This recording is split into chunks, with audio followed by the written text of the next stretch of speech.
This is Tim here from YourSixGaming. Today in this video I'm going to show you how to turn on or off notifications for your different applications on your Android tablet. So this is easy. If you have a notification, it will show up under here, but you have to decide which application is annoying you. You could very easily go to it under here if it's on the home screen and just hold down on it and then go to the little eye. It'll bring you directly to the app page for it, or swipe down from the top right and go to settings. Scroll on down under here and go to apps.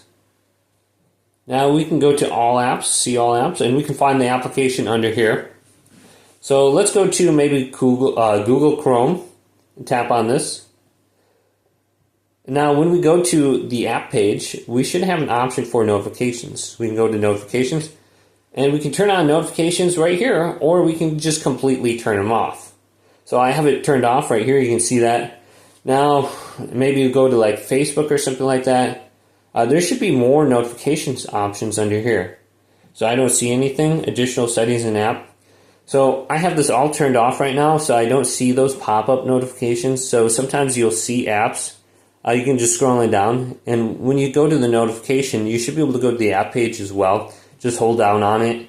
And then once you go to the app page for it, you can disable all the different permissions as well as the notifications. But hopefully this video did indeed help you out. If it did, leave it a big thumbs up and subscribe to my channel down below.